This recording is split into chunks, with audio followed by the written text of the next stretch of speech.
I'd like to welcome you to the Ale House and our third and final signature series for 2016. I know many of you have joined us for the first two. If you have not or would like to see those presentations again, they are out on YouTube, as this one will be as well. So thank you for attending. I'd like to thank Ale House for hosting us, and 4 reasons for the breakfast and coffee this morning. Before I get into our presentation today, I wanted to just touch briefly on the surveys that you'll have, or do have. I appreciate all the feedback that has been provided over the first 2 events, so if you could fill out that survey again, we appreciate that. You'll also see something new, and that is a list of topics, potential topics for next year. We plan on doing 3 more of these next year, and we'd like you to rank from 1 to 3 your top 3 most interesting topics. And if you have any others, please write those in as well. These all came from talks with you and other business people in the community, so we want to make this relevant to you, so please take a minute and fill that out. Today we will be talking about navigating the loan process, and in our own Galen Kelch will be doing that.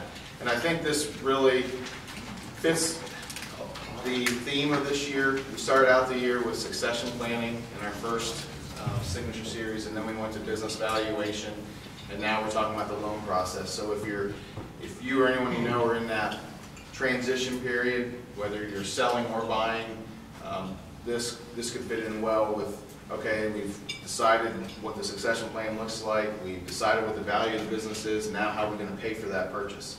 And loans typically take up a big piece of that transaction.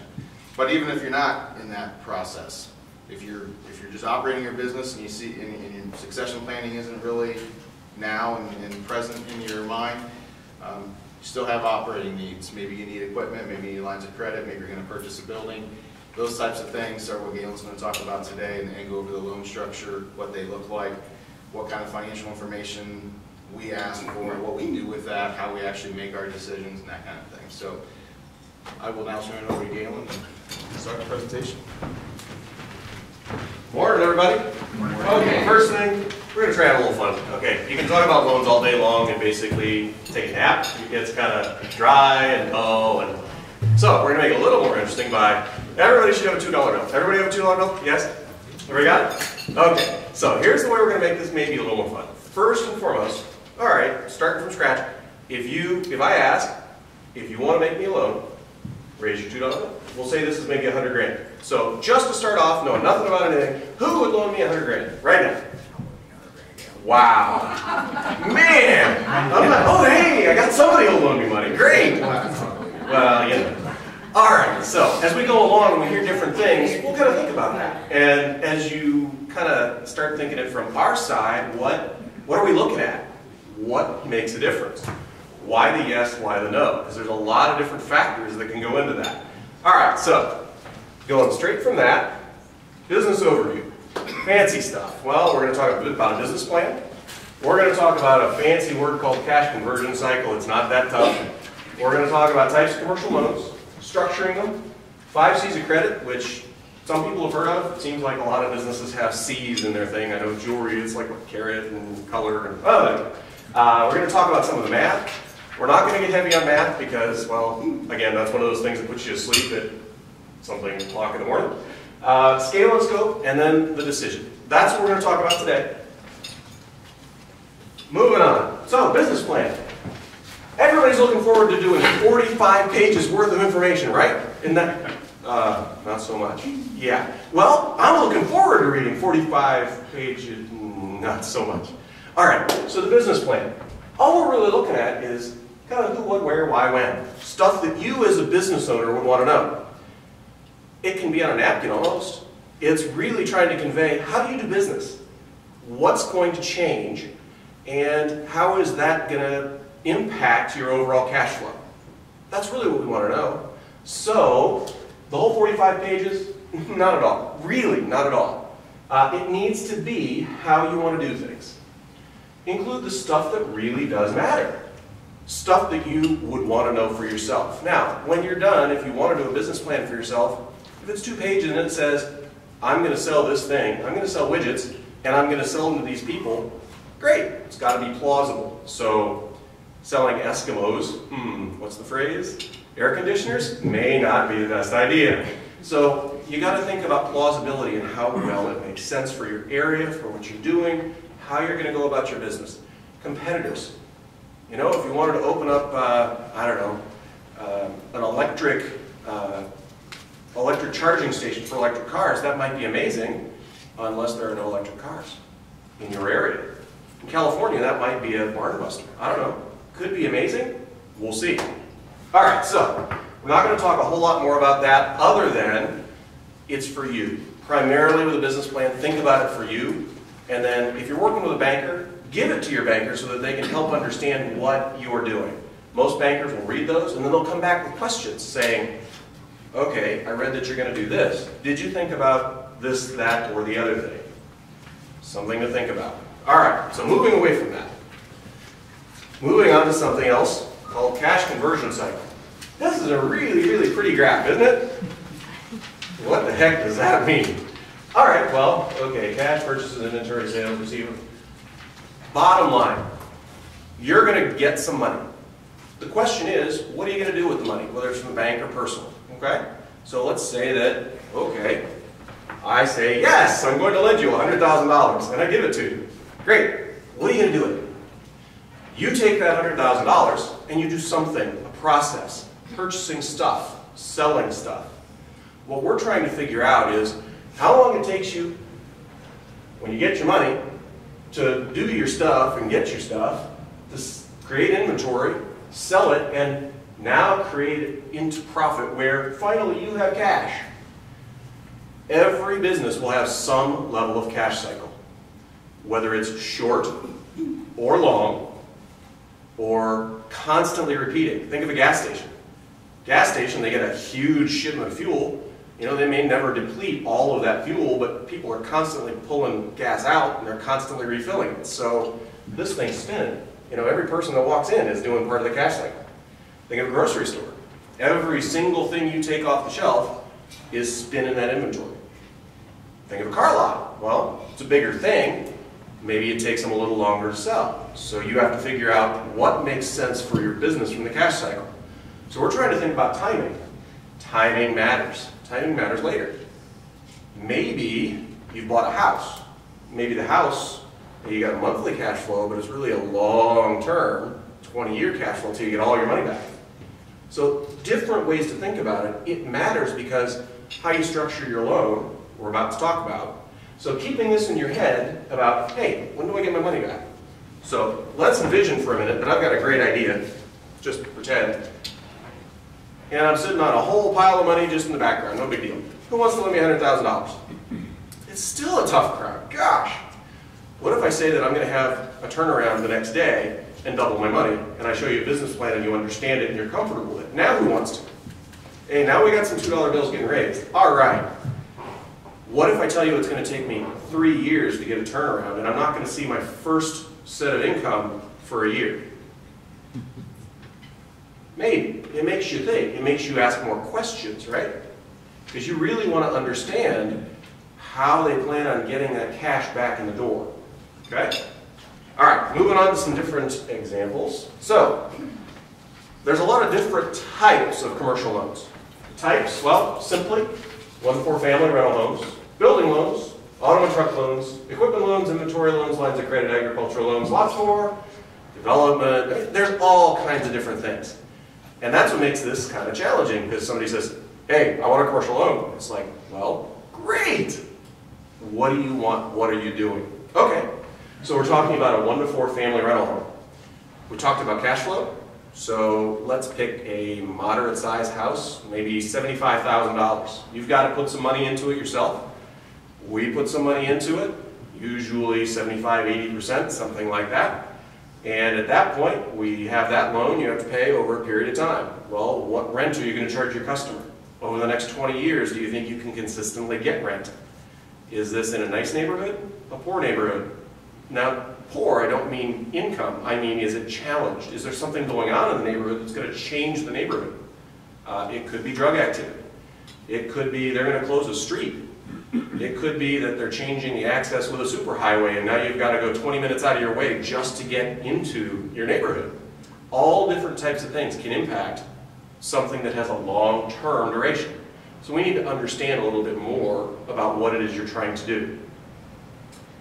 Building loans. Well, building loans are a little bit different. When we're going to make a loan on a building in which your business is going to reside, our primary decision relates to your business. Is your business going to be able to sustain the ability to repay that loan over time? What we're wanting to see is, okay, does your business model last? Or is it something that you're able to get out of this loan structure by selling the building or leasing the building to somebody else to make things work? So, cash cycle we just talked about. Well, your business makes their widgets or does their service or whatever it is or sells their inventory. You've got a cycle that turns. At the end of the month, you've got an extra little pile of cash that you made in profit. That pile of cash, some of that pile, can some of that pile go to pay for the building? That's kind of what we're looking for in its simplest form. So, auto and truck loans, pretty straightforward. It's a shorter time frame. But we still have to make sure that whatever you're doing, that you're able to make those payments on that particular item. So we're looking at cash flow to be able to see, will it sustain? Same thing with equipment. You might be buying a particular piece of equipment and it's going to add to your business. Let's say you're an excavator and you want to buy a dump truck. Well, if you can charge per load and you can keep that dump truck going every single day of the year, probably going to be a good thing to your bottom line. Inventory loans. Well, what kind of inventory? That's a big question. Depends on what kind of inventory you carry. Do you buy stuff and have it sit on your shelf? Do you buy stuff and have it sit on your lot? How long does it take for it to turn? Is there enough profit for it to sit on your shelf and be there a long time? Some car dealers will end up discounting so that they don't have a car more than 6 months. Or they may trade with another dealership to get different inventory. If you think about grocery stores and you go by the clearance rack where there's all different types of everything from day-old bread to this or that or the other thing, and you're like, hey, that's a cool deal for 25 cents. That's what they're doing. They're trying to make sure that their inventory turns so that they get their cash back and they can buy something else, something that's maybe really hot and popular, or they can sell right away. Lines of credit. Lines of credit are something that people get very confused about because they think, hey, I got access to a pile of cash, I can do whatever I want, whatever I want, and there you go. That's true to a point. One thing about lines of credit, you need to do it not for permanent working capital. You want it to be something that is, you're going to spend the money, you're going to make profit off it, and then you can pay down the line so that you can keep that cash cycle spinning over and over and over again. What you don't want to do is you don't want to just dig into the line of credit and get so it's maxed out and then you've got nothing left, because then you don't have any more cash to be able to run that cash cycle anymore. You're kind of stuck. Cases where that's different is if you're really growing. If you're really growing, you might grow and your line's a certain size and, well, now we take that and we put it into permanent working capital because you used it for growth. Now you need it for more growth. And we monitor that over time and we keep looking at how you're growing. All right, agricultural loans. Well, it's a process just like anything else, but with a longer time frame. It's something that you plant your seed. Well, till your field, plant your seed, let time and care and growth occur, then you harvest, then you sell. Just a longer period of time. But it's the same process, understanding and making sure that the process occurs the way it should. There are lots of other things I'm not going to talk about right now, but it's a lot of depth. Moving on, because there's a lot here, and I'm trying to keep moving. This is fairly straightforward. Term loans, interest-only loans. Those are ways you can structure things. We have to align whatever you want to do with the amount of time it takes to get it paid off or is useful. So if I were to finance a car for you, does it make sense for it to be 30 years in length? Well, depending on how you drive, if you go 3, 4, 5, 6, 7, 8, 9 years, eventually that car's going to wear out, and you're not going to want to sit on a car payment for the next 21 years for a car that you've already got in the junkyard or traded off or whatever. So we need to figure out how long does it take you to use up that particular car. That's just a car as an example. But it could go with a building. It could go with a piece of equipment, well, a dump truck. Maybe you're in a mowing service. If you're in a mowing service and you have the thing running literally 16 hours a day, that can wear something out fairly quickly. So you probably don't want a 5-year loan on that. You might want a 3 or a 2-year loan on it to make sure that it's paid off by the time it wears out. Because if you're buying an industrial mower at $15,000, $20,000, you don't want to be saddled with an extra $10,000 left and not have a mower. Makes it tough. Demand features. Sometimes you're doing a structure where we think everything's going to be great and we give you a certain amount of time, but we want to make sure that if for some reason you're not using things the way it's supposed to be and the business is operating properly, that there's a demand feature. So that we say, we are very happy to issue this for you, but because of the timing and the way things need, we will need to have things paid off, and we'll need to have it paid off in a certain time frame, or it'll go to a term loan. Just depends on the structure and the type. Seasonal structures. A lot of businesses are seasonal. I worked in jewelry long ago, very seasonal business. November and December, you make your money in November and December, and you cross your fingers for the rest of the year. Well, to a point. To a point. Ultimately, you have to align the seasonal structure to match. So it may be something where you have 9 months out of the year that your business does really, really well, and you have 3 months out of the year where it's very, very quiet. In those 3 months of the year, the bank wants to understand that so that we can help you. Maybe we've got 9 months of a term loan, and then we've got 3 months where it's interest only, so you've got a much smaller payment. Makes it so those lean months help, really help. The other thing is figuring out how long of a seasonal structure. Seasonal, I'm just talking about a year, it might be even within periods of time you've got seasonality. It depends. Fixed rate loans, it depends. I hear that a lot, it depends. Time frame, whether it's a month, whether it's a year, whether it's 10 years, whether it's 30 years. A lot of it depends on what is happening in the market, what's happening with your business, how long can things be fixed. In most of our commercial banks in our region, 5 years is about the longest that most banks will fix a commercial loan because there's so many variables happening in your business. Think about your day-to-day activities. What happens in your life on a day-to-day business? How many times do you have to say, oh, we got to do things a little different because this, that, or the other thing occurred? Well, we've got 5 years if we're fixing a loan to try to figure that out as to what the risk is, because we price based on risk. If it's something that, you've got amazing business been going for generations and it's making huge piles of cash and you're not changing anything, and you get a daily cycle, we can understand.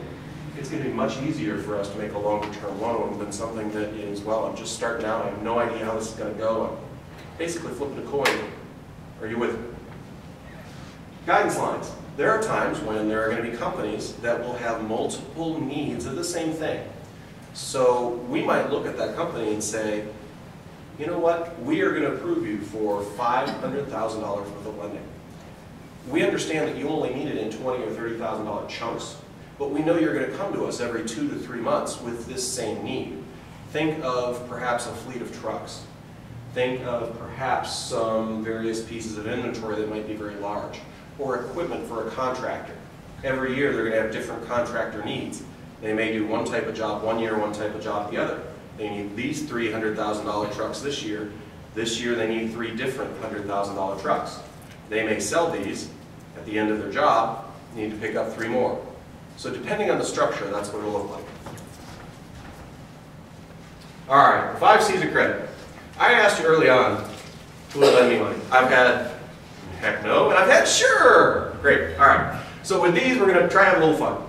So there are 5 C's: capital, conditions, collateral, character, and capacity. The order sometimes matters, sometimes doesn't. It doesn't. Doesn't matter, just depends on the circumstance. Well, let's talk for a minute. So if I ask the question, and we look at capital, and we talk about cash position, I want to borrow $100 from you today. And I give you information that proves that I'm sitting on a pile of $100 million in my bank that I have ready access to. Who wants to lend me money? Yeah, pretty much. Okay, did we talk about when you were going to get paid back? Did I say I was going to pay you back tomorrow? What if I'm going to pay you back in 100 years? So it's just a component. So that's something to think about, okay? 100 years, who's going to lend me money? All right, retirement funds. Yes, you have retirement funds available to you. Yes, you can use them.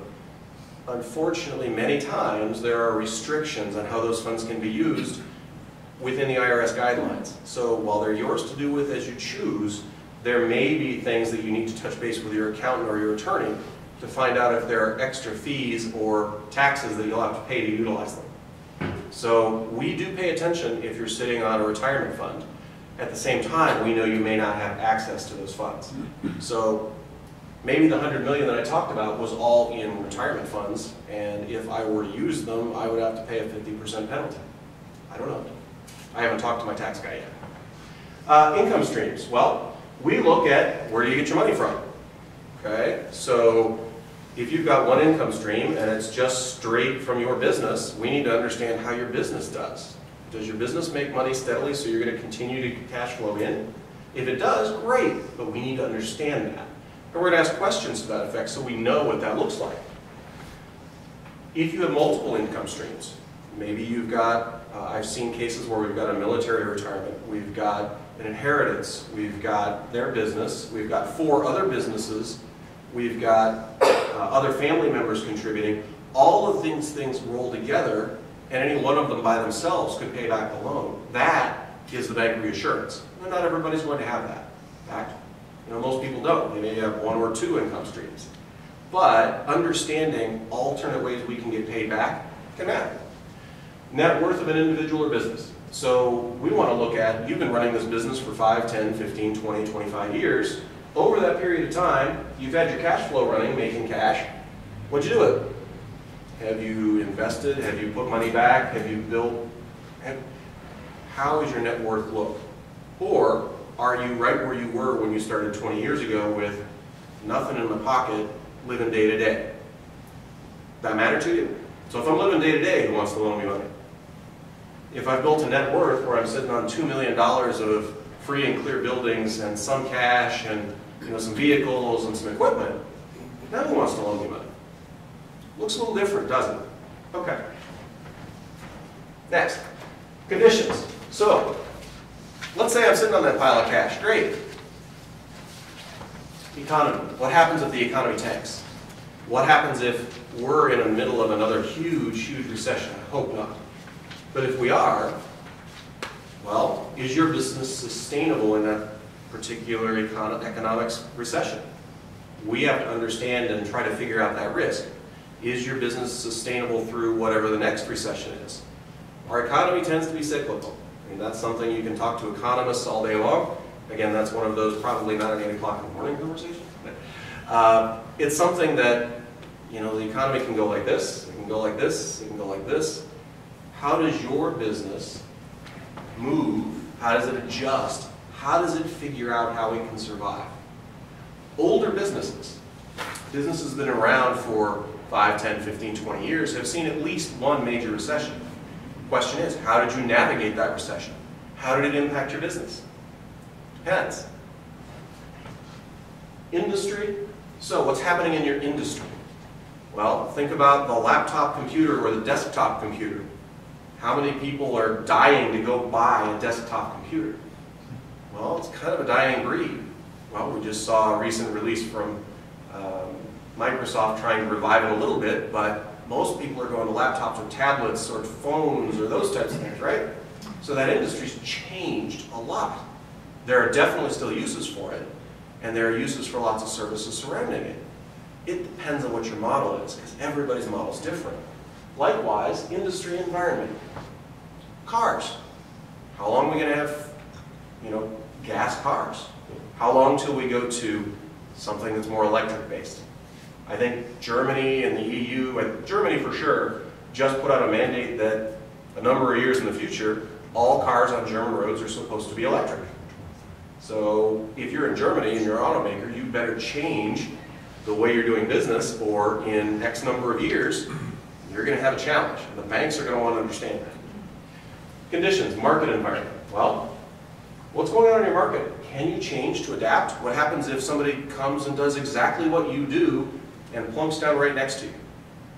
Who remembers when Walmart came to town, or a lot of different places? It changed the business environment. You've also got other stores that will typically locate right next to They're competitive because they said, hey, they got a good location, we're going to plunk right next to it, and we're going to try to do it better. Can you survive? We need to try to understand that. One other thing as far as conditions, are there any environmental issues that you need to consider? Does your business have chemicals that are going to have a law change or something like that, that all of a sudden you've got to change? What about the property? What about all different kinds of factors that go into that? We need to understand and ask questions related to that. Collateral. Well, you heard me talk about cash flow. We are what are called a cash flow lender. Basically, we want to see the cash flow on your business. We also want to see collateral, but for us, it's secondary. Secondary because we only want to worry about the collateral if for some reason your cash cycle stops. If all of a sudden you do not have cash and you can't pay us anymore, we have to figure out how to get repaid. We have a responsibility to our shareholders to get that money back. So what we have to figure out is what you have pledged as collateral, what is its value, and how much can we sell it for? And that's an important point. Because a lot of times we'll hear somebody say, I have a house I want to put up and I know it's worth $100,000. I absolutely understand that to you it's worth $100,000. If we get an appraisal and it says $100,000, we're going to give it a little bit of a haircut and probably make it something in our eyes worth maybe $80,000. Because over time, when we try to sell something, everybody tries to get something for less. And it's just the way it works. If you can hold on to it and sell it in the normal course of business, you may get that $100,000, but you've got to find a buyer willing to pay that on your timeline. So that matters. Okay? Additional collateral. So maybe we're making a loan for a piece of equipment. Maybe that equipment's very specialized. Maybe it only is useful for your particular industry and your particular business. If that's the case, well, we might need something else as collateral. So I'm trying to think of something that would be incredibly specialized, and I'm not coming up with anything off the top of my head, so I'll move right on. It can impact your rates, and it can impact your structures. If you have something as collateral that is maybe only useful for a year, what can we do with it after that? Maybe your inventory, an example I used in the bank once are cakes. Well, maybe you're going to offer a shelf life of 3 days worth of cakes. What can we do with cakes? We can only sell them for so much, and then we run out of buyers. Character. This is a hard one to talk about, but let's be honest, it contributes. Character, willingness to repay. So when that cash cycle starts becoming challenged, and you run out of cash and don't have the cash to make the payments, or you have 5 people to pay, who are you going to pay, and how are you going to pay them? It matters.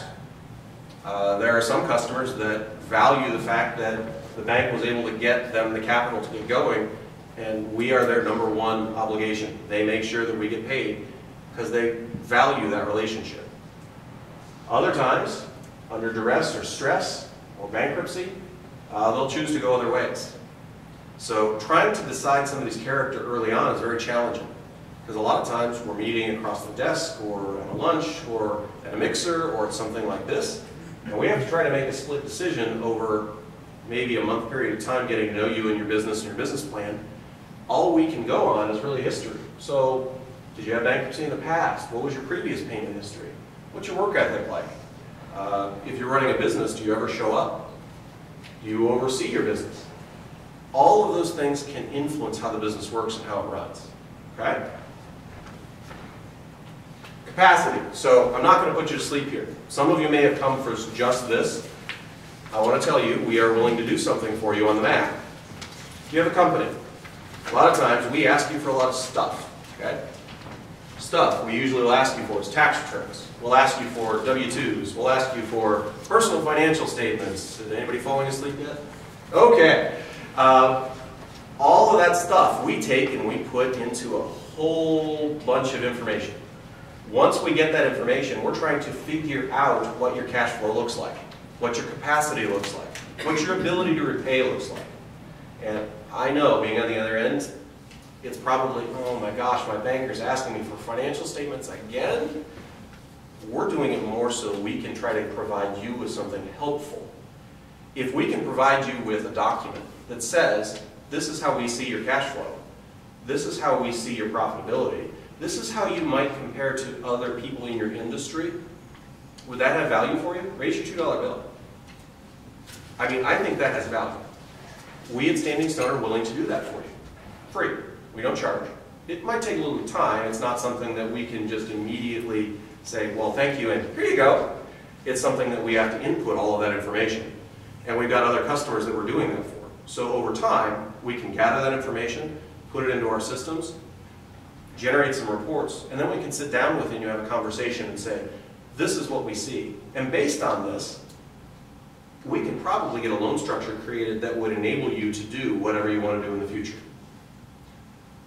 Inviting everybody here, if that's something you would like to do, please feel free to stop by, give me a call. I think all of you have my business cards. Not designed to be a pitch, this is designed to be a free service, okay? Quick math. So W-2 income, if you're going to buy a car, very simply, they use something called, you might have heard, debt to income. Fancy, fancy term. Not really. They look at what you make, what do you have to pay per year, do some math, and you come up with a number. Everybody's different as to what number they will say yes or no to, but I'll give you an example, exaggerating.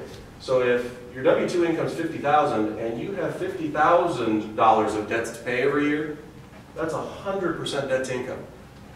Who wants to make me a loan if I've got 100% debt to income? Yeah, that's what I thought. If it's the other way, if it's $50,000 and I have no debt, and it looks like I can repay it really, really easy, who wants to give me a loan then? There we go. Businesses run a little different, okay, because it's not just W-2 income. It's all sources of your income. So think of your businesses. Every business has different ways that they generate money, generate income. We have to understand what those ways are. You may also have alternate sources of income. You may have 2 businesses, 3 businesses, 5 businesses, spousal income, retirement, any number of different things that can contribute. We want to understand that. When we see what all those sources of income, we pile them all together. And when I say income, I'm saying bottom line. So when you get everything together, and then add back some of the accounting gains like depreciation and amortization and things like that, we end up with a big number. As an example, in this case, let's say you have annual debts that are $400,000. Simple math, again, I know it's morning, but $500,000 divided by $400,000, you end up with a number 1.25 times. What that says is your business can service that debt at least one time, and then a little extra. Why do we use that number? Well, it's not set in stone. It depends on the business. It depends on the circumstances. But the idea is that if for some reason your revenue streams go down, you've got a little extra and you can still pay all the debts that you need to pay. If your expenses go up a little bit, you can still make your payments. Or maybe a little bit of both. Maybe income goes down, maybe expenses go up. We've seen that in some years. Every business owner has experienced this at some level at some time. By having some excess, we're able to make sure that you're going to live long enough to be able to pay us back over time. Or at least we're trying to do that. Projections. Projections are very important and they're worthless. So, I can write projections and I can say, I'm going to make $1 million this year by selling tiddlywinks. That's my projection. Well, you don't know how I'm planning on doing it. Maybe I may make it, I may not. But if your core business already does this and can afford to pay the debt, that's much more readily available. If you're only operating on projections and you're coming to me and saying, Mr. Galen, I'd like a $100,000 loan, and today I'm going to do a tiddlywink business. I'm going to look at you and I'm going to say, okay, great, help me understand what's your market, how are you going to sell those tiddlywinks? Well, I'm going to sell it to kids. Great. My kids have shifted over towards electronic stuff. Which kids are you planning on selling to that are going to play tiddlywinks all the time? So understanding that and making sure we understand the validity of projections becomes important because there's a lot of variety. Scale and scope. So, what I talked about before, if you're going to lend me $100,000 or $100, the $2 bills go up pretty quick. Start lending $1,000, maybe some go down. $10,000, $100,000, $1 million, Anybody want to lend me $1 million today? Man, this is a tough room. All right, so what size of credit has the business handled in the past? My name is Bill Gates. I just want to let you know I have this little company that I developed and sold and did other stuff with, and I've got foundations. Now who feels comfortable lending me $1 million? A little different, isn't it? So business history, how you go about doing things, what you've handled, we call scale and scope. So how long did it take you to pay it back? Well, if it took you 50 years, can we be comfortable with that? If it took you 2 years to pay back that $1 million loan, great. How did you do it? What happened? Understanding. How quickly has it been repaid? So we talked earlier about that big dollar amount. Getting repaid in a day versus getting repaid in 50 years, vastly different. Finding something in the middle really can make a difference. Remember, we talked about the 5 C's. I've talked about a lot of variables in those 5 C's. No one C really makes the deal, but there are cases where one C that's not working right can kill the deal. We look at mitigating factors. We try to figure out, hey, he's got a really good strength, or she's got a really good strength here, and there's a weakness. Can we figure out a way to balance that out so that we can get comfortable and make this loan, and we can enable them to continue growing? Because that's what banks do. We really are here to help our business partners grow. Nearing the end, guys. The decision. Approval? Denial? Something else? Well, it depends. The best thing I liken this to, and people laugh at me when I do, is it's kind of a stew. Commercial lending is really kind of like a stew.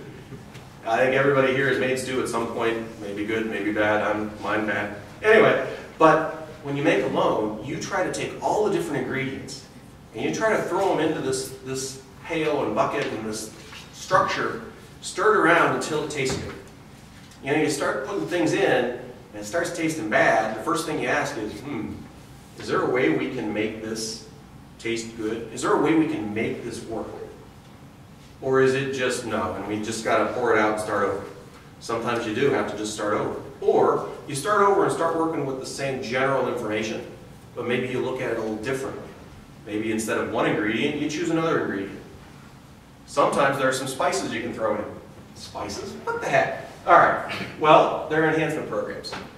I'm not going to confuse you with all the different lingo and jargon today, but Small Business Administration has a couple of different programs that we work with here. There's the Fairfield County Revolving Loan Fund that has funds typically available. There's the USDA with a Business and Industry Guarantee Program. There's the USDA with agricultural guarantees. There are other programs out there. These programs, think of them almost as spices. Maybe everything's almost just right, but all you need is that pinch of paprika. And all of a sudden, we go from, yes, I think we can go ahead and do this one. Because that's a lot of what it's all about, is trying to make sure that it's just right. Just right for you, just right for us. That it's a comfortable risk, and that you're going to be able to make money and survive over the longer term. All right, so I've covered a lot of different detail today. Some of it might be exactly what you expected, some might be different. Tried to balance this out for useful information and cover the entire process. We bankers can go for about a week just to talk on this one topic and hear it from lots of different specialists in each of these different areas. So boiling it down to a little over half an hour is a challenge. But I'm going to close now and ask what questions do you have that would be good for the group. I'll do my best to answer them. Yes? Okay, say a brand new business starting out, they really have no income, they don't really know what their income's going to be, they guess, have a business plan, and they're wanting to get a loan for operating money. So the question is, we've got a brand new startup business that doesn't have a history and is wanting a loan for getting started up and having operating capital. So what we're going to do is we're going to ask you in that case to first, you have to have some kind of down payment to show that you've been able to save up and develop some financial responsibility. Second, we're going to talk about what your particular type of business is, and we're going to look at some industry standards. And we're going to say, based on some of these industry standards, your projections, they're very, very enthusiastic. And we're going to look at it and try to figure out, I'm going to go the other way, I'm going to go the other way. your projections are very enthusiastic. Have you considered what happens if this happens? Or your peers are showing these types of expenses. Have you considered those? And you might say, I have. I'm a little different. I operate this way. And we're going to say, I understand what you're doing differently. I get it. It might be the other way where your projections are relatively small and are concerning, but when we look at industry standards, we find that most of those businesses do incredibly well. We might question you the other way and say, how did you look at these? Well, I'm being extremely conservative when I put these together because I know I want to be able to make things work from day one. Or sometimes they're ramped up, where the first month is one thing, the next month is another, the next month is another, and then it stabilizes. We see all different types of those things. So what I would say is start with projections. There are guidelines that I may be able to help you with some of those, or industries. A lot of times if you go to a particular industry and contact them, they have a, like in the banking industry here locally, we have the Ohio Bankers League. We would look to them sometimes for how other banks are doing things. All industries, no, most industries have an industry, not parent company, what's the word I'm looking for, guys? Trade association, thank you, that can give you, here's what these would typically look like. Might also be able to give you some helpful insights. Did that answer your question? Awesome. What other questions, guys, for the group? All right, hearing none. I'll be here if you have private questions afterwards. I'll be in my office later today if you have questions. Please take your $2 bills and enjoy. Staff, unfortunately, we have to give those back. Thank you for coming today. I hope you have a wonderful afternoon.